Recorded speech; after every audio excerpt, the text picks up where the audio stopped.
Il est temps de présenter une nouvelle édition du bilan de la semaine écoulée. C'est la fin du mandat de Janet Yellen en tant que présidente de la Fed. Nous en parlerons plus en détail avec Ken, l'AJT du Forex.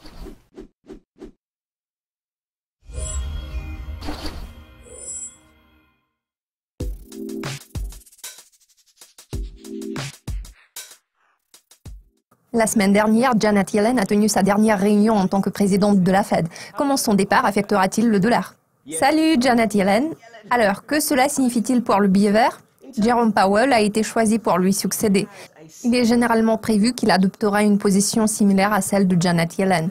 En tant que membre du FOMC, il est considéré comme étant un adepte d'une politique accommodante. Nous avons récemment entendu des commentaires conciliants de sa part. En ce qui concerne Janet Yellen, il s'est avéré qu'elle était en faucon plutôt qu'une colombe. Il se peut que la Réserve fédérale procède à une nouvelle hausse des taux d'intérêt en mars. Le facteur de loin le plus important selon moi est le fait que cette année, l'inflation s'est approchée de la valeur cible fixée par la Banque centrale.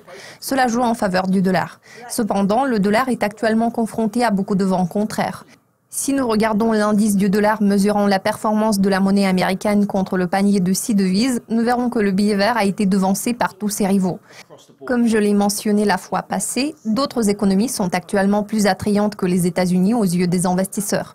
À ce stade, nous observons une accentuation des fuites des capitaux des USA vers d'autres économies.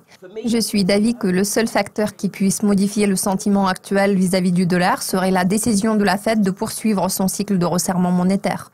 Pour le moment, je dirais que cela est peu probable. Il me semble que les décideurs politiques se montrent excessivement optimistes en raison d'une accélération de l'inflation. Pourtant, je ne pense pas que cela se matérialise dans l'immédiat puisque le dollar doit faire face à d'importants obstacles. Theresa May a réussi à conclure un accord commercial de 9 milliards de livres sterling avec la Chine. Qu'est-ce que cela signifie pour le Brexit? Verrons-nous d'autres accords commerciaux dans le futur? Il est vrai que Theresa May est parvenue à réaliser de très bons progrès, ce qui joue en faveur de la Grande-Bretagne. Le montant de l'accord commercial entre la Chine et le Royaume-Uni s'élève à 9 milliards de livres sterling, ce qui est un chiffre impressionnant. Cet accord devrait déboucher sur la création de plus de 2500 emplois dans le secteur des biens et services. Ce chiffre, lui aussi, est considérable.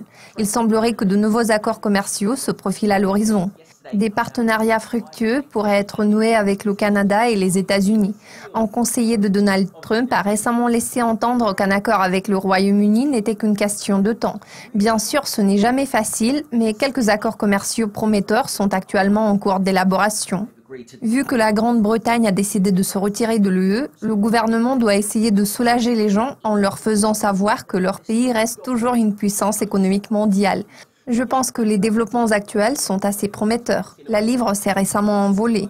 Compte tenu de la faible performance du dollar, le câble a toutes les chances de s'établir à 1,50 plus tard cette année. L'avenir s'annonce rose pour le Royaume-Uni. La semaine passée a été difficile pour les traders des crypto-monnaies. Le Bitcoin est passé en dessous de la barre des 9 000 $. Est-ce la fin du boom des monnaies virtuelles? Je ne pense pas que ce soit la fin. Il y a beaucoup de panique sur le marché des crypto-monnaies en ce moment. Les principales crypto-monnaies sont actuellement exposées à une forte pression. Le Bitcoin a récemment cassé à la baisse le niveau psychologique de 10 000. Cela a provoqué des ventes massives sur l'ensemble du marché. En décembre, la valeur du Bitcoin a grimpé de 80%. Il y avait beaucoup de soutien à ce niveau-là. Tout à coup, il a perdu 30% de sa valeur en réaction à la déclaration de la Corée du Sud. La probabilité d'une interdiction des crypto-monnaies n'a fait qu'intensifier le sentiment de panique sur le marché. Puis, un ministre sud-coréen a déclaré que la Corée du Sud n'avait aucune intention d'interdire l'usage des crypto-monnaies, ce qui était une bonne nouvelle. Cependant, elle n'a eu aucun impact positif sur ce marché. La tendance baissière devrait se poursuivre.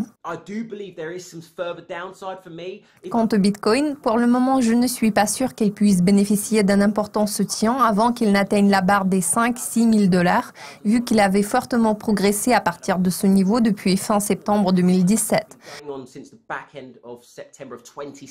Je pense que les crypto-monnaies pourront regagner du terrain après cette forte correction dont ce marché avait absolument besoin.